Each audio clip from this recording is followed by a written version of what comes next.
Une fois aujourd'hui, ouvrir mes propos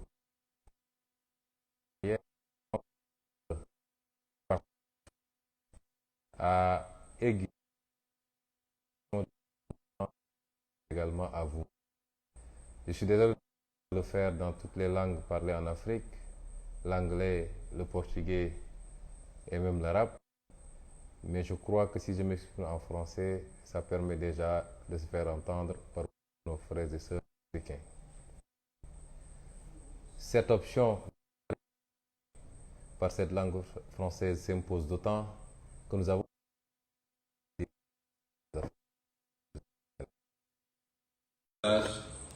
c'est de vous parler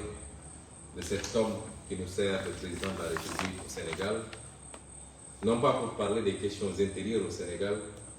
mais parce que cet homme se trouve être aujourd'hui à la tête de l'Union africaine également. Et il fait montre d'un activisme débordant depuis quelques jours. Mais je voulais dire à nos frères et sœurs africains que Macky Sall n'est pas un panafricain. Macky Sall ne croit pas à l'Afrique. Macky Sall est un adepte de la doctrine de l'aplatissement vis-à-vis des intérêts étrangers et de la doctrine de la continuation, pour ne pas dire de la perpétuation, de la domination dont l'Afrique souffre depuis énormément d'années maintenant. Je m'en veux pour preuve que nous avons tous vu un Macky Sall se rendre à 7000 km ou plus d'ici, en Russie, pour aller plaider auprès de Vladimir Poutine, du président Poutine, pour la levée de l'embargo contre l'Ukraine. Le prétexte tout trouvé, c'est de permettre à l'Ukraine d'exporter du blé et du maïs, notamment en direction de l'Afrique qui en a besoin. Je voulais dire que cette démarche est d'abord une démarche qui habilite un peu plus l'Afrique. Qu'est-ce que tous ces présidents ont fait de leur mandat pour que l'Afrique soit au moins autosuffisante au plan alimentaire? Le monde entier subit de plein fouet les conséquences de ce contexte très chargé au niveau international, mais il n'y a que l'Afrique qui va mendier pour avoir du blé et du maïs. Le deuxième constat, c'est que, je vous le disais tantôt, Macky Sall n'est pas un panafricain. Parce que comment pouvez-vous comprendre que ce même Macky Sall asphyxie le Mali, qui est un pays frère, un pays voisin? Je voudrais rappeler à beaucoup d'Africains qui ne connaissent peut-être pas tellement cette histoire, qu'au lendemain des indépendances, le Sénégal et le Mali ne faisaient qu'un dans ce qu'il était convenu d'appeler la Fédération du Mali. Et cette Fédération du Mali a tenu jusqu'en 1962 avant d'imploser. De part et d'autre du Mali ou du Sénégal, vous retrouverez les mêmes ethnies, les mêmes peuples, les mêmes cultures. Le Mali et le Sénégal et le Mali. Le Mali constitue l'arrière-pays du Sénégal en quelque sorte. Comment pouvez-vous comprendre que Macky Sall ferme le port autonome de Dakar, les aéroports du Sénégal et les frontières routières du Sénégal à ce même Mali qui passait par le Sénégal pour réaliser l'essentiel de ces importations? Au-delà du fait que c'est une attitude criminelle,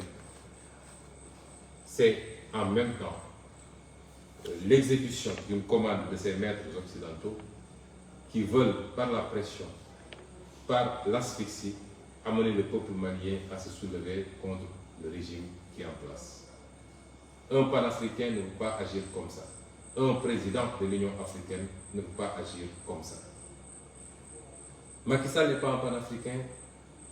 Tout cet activisme dont il fait montre depuis quelque temps ne vise qu'un seul objectif: lui donner un repli international à la fin de son second et dernier mandat. Puisqu'il sait très bien que le Sénégal ne lui permettra pas d'exercer un troisième mandat, tant les deux premiers ont été catastrophiques, mais également il n'y a aucune base constitutionnelle pour un troisième mandat de Macky Sall. Aujourd'hui, il fait du tape-à-l'œil pour demain avoir une plante au niveau des institutions internationales, ou alors, si ça se tournait beaucoup plus mal que cela, pour pouvoir être recueilli et accueilli dans une de ces puissances étrangères. C'est le seul objectif visé par ce tapage de Macky Sall, mais ça n'a rien à voir avec l'intérêt, ni avec l'intérêt de l'Afrique. S'il est allé en Ukraine, c'est parce que ses maîtres occidentaux, et particulièrement la France, lui a demandé pour permettre à l'Ukraine de souffler un peu. Ça n'a absolument rien à voir avec les préoccupations africaines. C'est cet homme aujourd'hui qui dirige le Sénégal depuis malheureusement 10 longues années. C'est cet homme qui est à la tête de l'Union africaine. Il va se servir de cet outil pour assouvir ses desseins personnels, sa boulimie de pouvoir et d'image, mais absolument pas les réformes en profondeur dont l'Afrique a besoin et qui tournent autour d'un seul maître mot, la souveraineté de l'Afrique, l'indépendance réelle et effective de cette Afrique. Macky Sall ne sera jamais le champion de cette préoccupation africaine et particulièrement de la jeunesse africaine. mbokki Sénégal maa ngi leen di nuyu wax naa léegi nii damaa doore tey gulee sama waxtaan ci kàllaama nasaraan ndax dafa bëri suñuy mbokk fépp ci Afrique yoo xam ne saa suñu génnee wax danañu bëri ñuy bind di ñaxtu daal ñuy di sàkku ci ñun ñu leen di sédd tuuti parce que ñoo ngi suivre la ñuy def yépp rax si dolli nag ci li ñu bëggoon wax tey am ci lenn lu ndaw loo xam ne dafa concerner Afrique dafa dépasser suñu frontière ñun Sénégal loolu moo waraloon ñu dooree tey suñu waxtaan ci kàllaama nasaraan la ñu bëgg a wax nag ci suñu làkk mooy waxtaan ak mbokki Sénégal doore ko ci li xew mooy woo nañ leen ci ab rassemblement bu mag a mag a mag yéen ñépp ngeen jógandoo génn ñépp dëppoo ni gisaguñu ndaje bu ni mel fii Sénégal bu dajale lu toll noonu ci ay doomi aadama te du ci kenn koo xam ne dañ laa jox xaalis wala ñu neexal la wala ñu tegal la ay kaar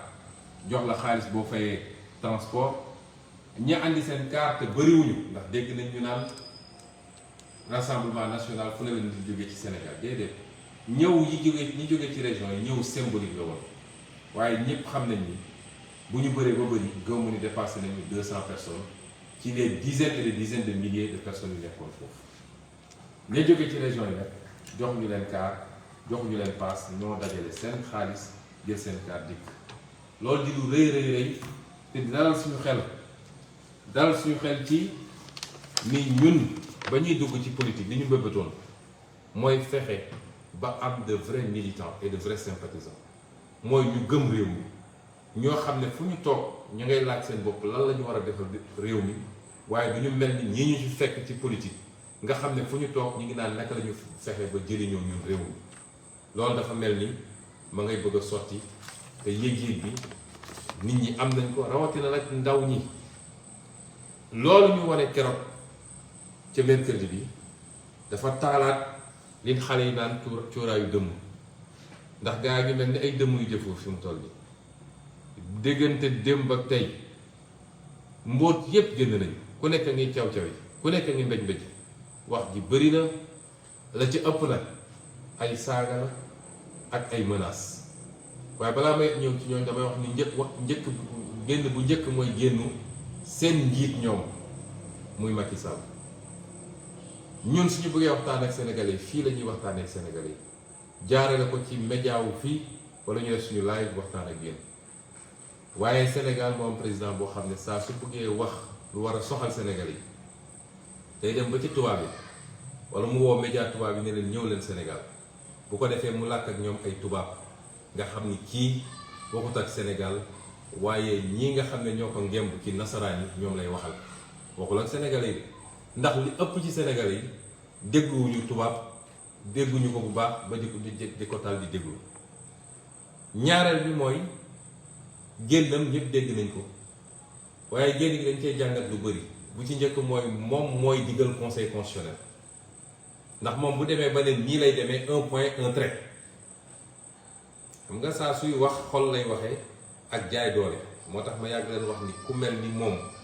jaayante doole ak moom rek moo koy sotal ba keroog yàlla di tànn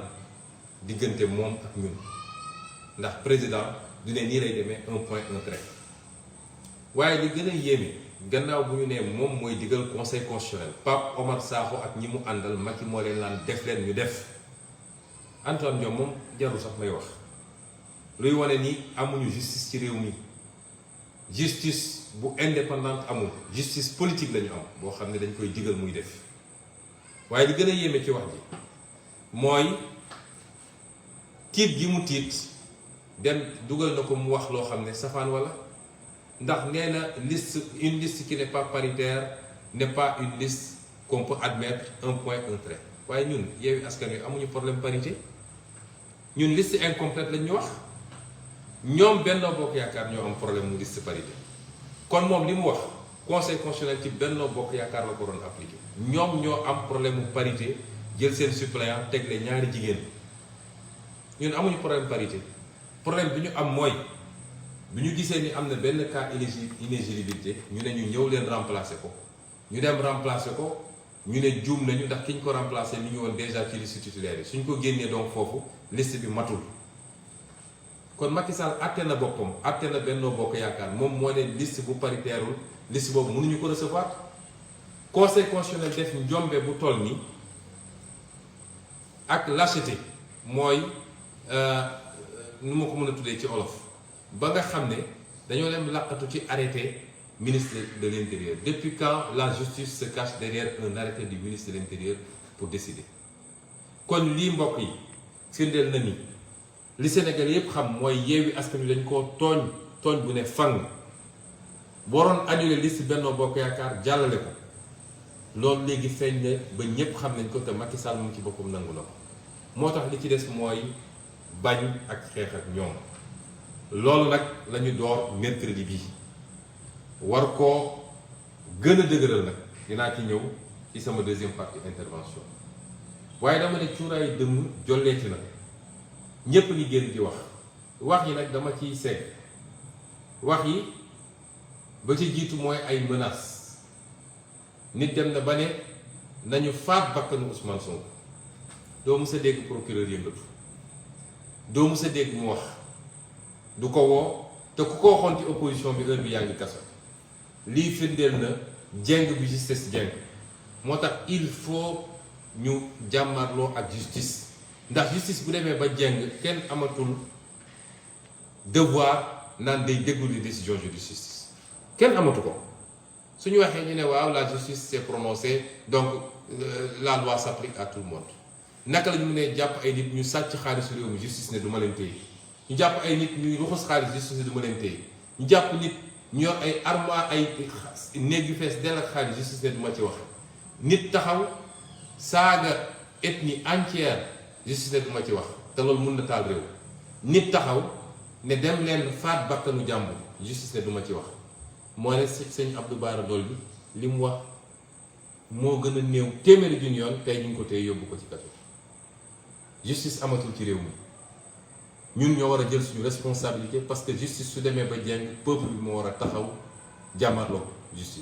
justice bu demee ba nekk le bras politique d'un parti politique et d'une famille devoir la ñu résister devant cette justice depuis 1 an et demi je vous ai dit résistance c'est un droit constitutionnel constitution ci boppam moo ne face à l'injustice chaque Sénégalais a le droit de résister loolu du insurrection du coup d'état waaye loolu lu war la may wax ni ñun ay menaces yëngaluñu ça nous fait rire d'ailleurs waaye dañuy jël au sérieux la ndax ñi ñu ko seqal ay assassins lañu jaaxle nañu jaaxle boo xam ne tey suñu munoon faat bakkanu Ousmane Sonko def nañ ko li koy firndeel ma nettali leen lu ndaw barki dem bi ñuy dem ci manifestation bi dama génn dugg ci oto Waly Diouf Bodian ñu dem ba ci yoon bi ma ne ko ubbil toit ouvrant bi parce que nit ñi bëri nañu ñëpp a ngi acclamé ma génn nuyu nit ñi ñu essayé ubbi toit bi ba ñu ubbeeku parce que mécanisme bi dafa bloqué may leen andil leen ma beneen oto bi ma dugg ci boobu noonu laa génnee ci oto moom dugg ci beneen oto bi ñu ubbi toit bi ba mun a wax ak ñoom ñu dem ba place de l'Obélisque place de la Nation gaare oto bi ma duggoon sécurité bi di ko garder moom mu jël oto bi ma duggoon moom bi ma njëkk a dugg dem gaara fu gën a sori parce que amuloon place daal di ñëw ci manifestation est-ce que xam ngeen lu ñu def parce que jàppoon nañ ni oto boobu ci lay duggaat dañoo dem ñeenti pneu ñeenti roue oto bi bu nekk dañoo dem dévisser ñetti écrou yi ci ñeent yi génne ko ñaari écrou yi des ci pneu bu nekk dévisser nañ ko ba muy lang li ko may chance mooy bi ñuy ñibbi daanaka man dugguma ci oto boobu waaye bi ñuy ñibbi ndànk lañu daw ba egg kër ga bañ fa yeggee muy dem dégg oto bi def bruit bu bëri mu woo mécanicien bi ne ko oto bi am na lu ci nekk xam naa moteur bi mécanicien bi ñëwee xool ne ko yow est-ce que gis nga oto bi li ci nekk ñeenti pneu yëpp dañoo dem bu dévisser écrou yi oto bi bu dawoon 70 kilomètres à l'heure musiba am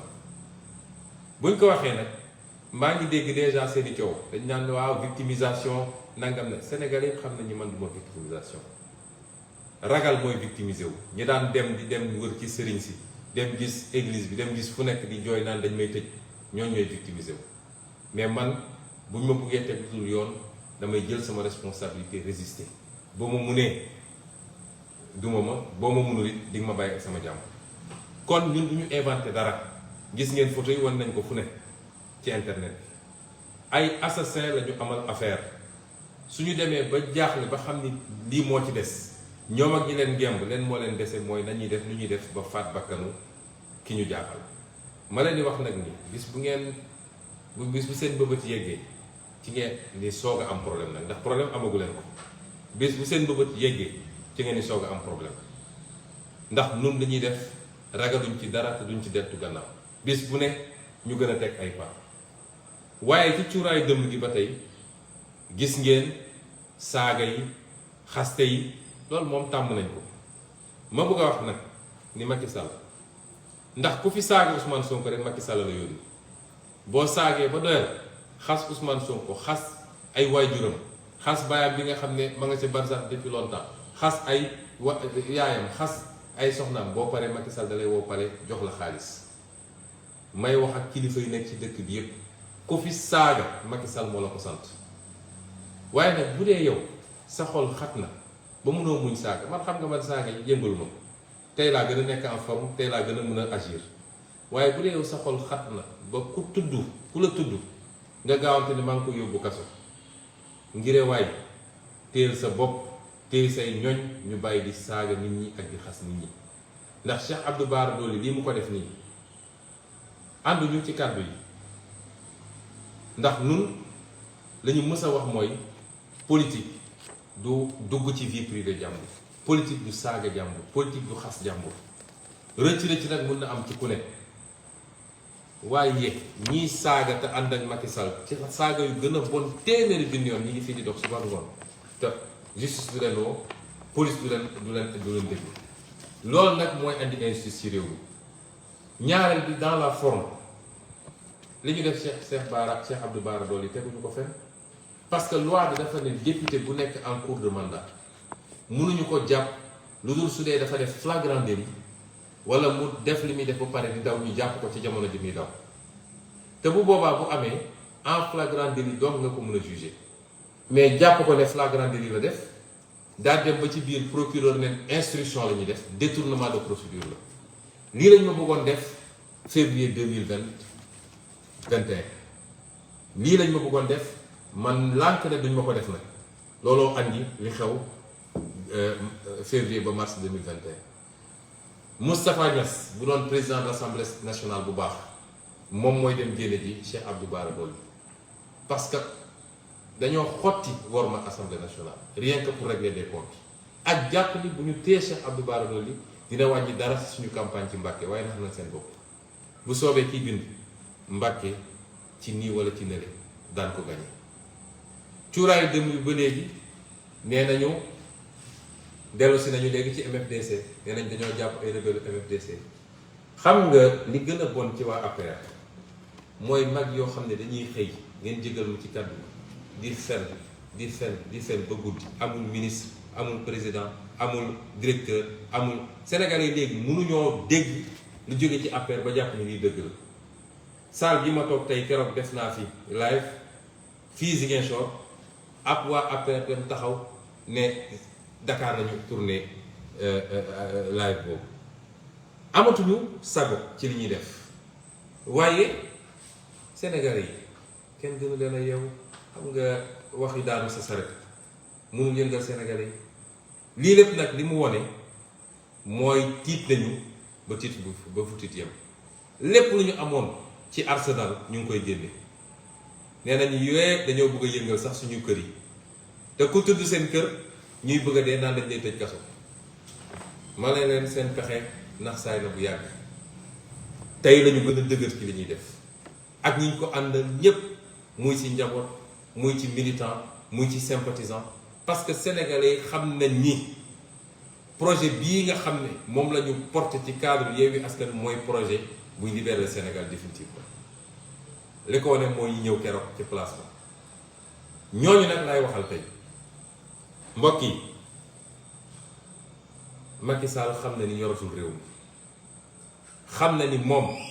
wéet na ci pouvoir am fii mu toll nii nguuru Ablaye Wade sax bi muy daanu mel woon nii kan moo nekk autour de Macky Sall à part ay saagakat wax leen ma kenn ku sénégalais di may nopp ku nekk autour de Macky Sall koo xam ne mun na wax sénégalais yi ne gongo dara desul ci Macky Sall dara réew mi yoratu ko te xam na ko loolu ñu liggéey nag liggéey ko ci anam yu métti ba tey jii loolu la ñu war a yeggali ci jàmm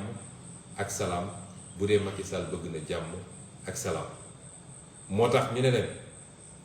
fi mu ne nii lu ne def nañ ko pour gagner la bataille psychologique yow militant bi lay waxal yow sympathisant bi yow sénégalais lambda li nga xam ne ñëw nga keroog ci place de l'Obélisque parce que démocratie nga bëgg a défendre parce que avenir du Sénégal nga bëgg a sauver yow laay waxal la ma la bëgg a wax mooy ñoom def nañu tout pour gagner bataille psychologique bi wax nañu ñëpp ni ku fa dem dinañ la dóor ku fa dem dinañ la rey jàpp leen seen doom yi ñoom yóbbuñu seen doom lu leen ñu wax ko manifestation bi dañ ko infiltrer waaye yow mii ñëwoon ci place de l'Obélisque ak yow mii amoon yéene ñëw te am ngànt yéen ñëpp won ngeen Macky Sall bi seen méthode yooyu nga xam ne méthode bolchevique KGB yooyu méthode diversion ak méthode xoqatalaate yéen démystifier ngeen méthode yooyu moo tax ngeen ñëw teew bu ko teree woon di ngeen teew bu ko autorisé teew ngeen ñu leen di wax nag ni bataille psychologique boobu ba léegi ca la ñu nekk yi ñuy wax nii yépp ci bataille psychologique la xaste saaga joxe information yu dara taxawul jàpp nañ fii diw ñu ngi doon waaj a def lii loolu yépp pour décourager leen pour ñu démobiliser wu la dañuy wax nag ni Sénégal am na départ sénégalais mën na am départ mais léeg-léeg arrivé bi mooy problème ñu wax leen ni nag li tax ñu lancer appel ne ajjuma bii di ñëw dinañ defaat mobilisation mooy xeex bi dooragul bu jaree ñu dem def place de l'Obélisque transformer ko en place Tahrir nit ñi toog fa ba keroog Macky Sall xam ni réew mi moomu ko te donn ko danañ ko def incha allah moo tax ñu woo leen parce que la ñu bëgg a am ci ajjuma bi di ñëw dañoo bëgg mu doon le double wala le triple de li ñu amoon xam nga li ñu amoon nee nañ mosuñu ko gis ci Sénégal tey dañoo bëgg mu doon le double ou le triple de li ñu amoon te xam ngeen ni lu mën a nekk la ndax bëri na ñoo xam ne gàtt bi préparation bi gàtt ak yeneen gàllankoor ñoo tax mu doon ñëw am na lu ñuy waajal ci préparation kenn ku nekk ci sa parti politique ba multiplier la mobilisation par 2 ou par 3 bëgg nañu des milliers et des milliers et des milliers des dizaines de milliers de Sénégalais dajee foofu loolu dafa am solo bras de fer bi il faut ñu gagner ko avec Macky Sall parce que Macky Sall loolu rek la xam loolu moo tax ñu ne leen dinañ waxtaan ak yéen gannaaw buñ leen féliciter encourager leen jaajëfal leen parce que li yombut ndax ñoom bu ñu woote woon xaalis bu ñu jeex nañ ko génne pour def ay carte du ñu am la moitié de li ñu amoon keroog waaye mbokk yi xeex bi day door meeting bi di ñëw du meetingu leader yi de meetingu yéen jeunesse bi la meetingu yéen jigéen ñi la ce sera le meeting des jeunes et des femmes yéen a koy organiser yéen a jël kàddu bi yéen a wax ci turu Sénégalais ndax Sénégal foo laal fi mu ne nii métti na te fii rek Macky Sall mi ngi président de la République du Sénégal man maa leen ko wax 2019 bu ñu génnee élection présidentielle laa taxaw assemblée nationale ne Sénégalais yi fal ngeen Macky Sall mais 5 ans yi di ñëw dina métti trop ci Sénégal du ma yonent du ma gisaanekat waaye am na lu ma jàng ci koom-koom am lu ma jàng ci droit xam ni àdduna di doxee xamoon naa ni Macky Sall ak ni mu yoree réew mi ak ni mu ñàkkee gis-gis ak programme dina métti ci Sénégal yi tey la waalo gën a ay lool laal jàmbat la loolu nag bu dee yéen Sénégalais yi bu ngeen mu jóge fi xam nañ ni Macky Sall dafa bëgg a forcer 3e mandat daf ko bëgg a forcer ci nii wala ci nële waaye nag tubaab dafa ne la souveraineté appartient au peuple mooy sañ-sañ dëgg askan wi rek a ko am keneen amu ko leneen amu ko bu dee askan wi nag li ñuy dégg bis bu ne foo génn dem du ngénte du dëcc boo doxee ci mbedd mi même wax nga dégg Sénégalais yi sonn nañ ko fu sonn yem bu dee bëgg ngeen loolu dakk xeex bi du xeexu Ousmane Sonko du xeexu Khalifa Sall du xeexu Ablaye Wade du xeexu Massamba du xeexu Mademba xeex bi xeexu Sénégalais yi yëpp la ñu ngi leen di woo àjjuma ñu dajale ci Sénégal lu kenn mësut a gis ci ay nit yu daje bu ko defee Macky Sall dina xam ni moomul réew mi parce que nag dara mënul justifier moom bi mu fi toogee ba léegi mooy tànn kuy dem élection ak ku dul dem est-ce que loolu Sénégalais yi mën nañ koo nangu Sénégalais yi amuñu sañ-sañu tànn ku leen neex Macky Sall bu ko neexee mu ne Khalifa Sall du bokk bu ko neexee mu ne Ousmane Sonko du bokk bu ko neexee mu ne Karim Wade du bokk suba su xëyaatee ne keneen ak keneen du bokk loolu ñu bàyyi ko ci ba ci kañ loolu mooy li ñu bëggoon a génne ci bataaxal di leen gërëm di leen sant di leen jaajëfal di leen jox dig daje bu soobee yàlla àjjuma si jàmm bu ñu toogee ba alxamis dinañu duggaat ci waxtaan bu gàtt waxtaan ak yéen parce que dañoo toll jamono joo xam ne il faut ñuy jokkoo di waxtaan ñu bëri dañ daan déet sa kàddu na néew waaye kàddu dina am jamono joo xam ne dafa war a néew am jamono joo xam ne dañu war a di waxtaan ak askan wi ci jamono jooju la ñu toll kon ñu ngi leen di gërëm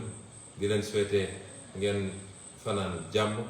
di ñaan jàmm ci Sénégal waaye jàmm Sénégal ak fitna Sénégal mu ngi ci loxo benn nit ci jamono ji ñu toll muy Macky Sall ak son conseil constitutionnel ak son ministre de l'intérieur asalaamaaleykum wa rahmatulah wa barakatu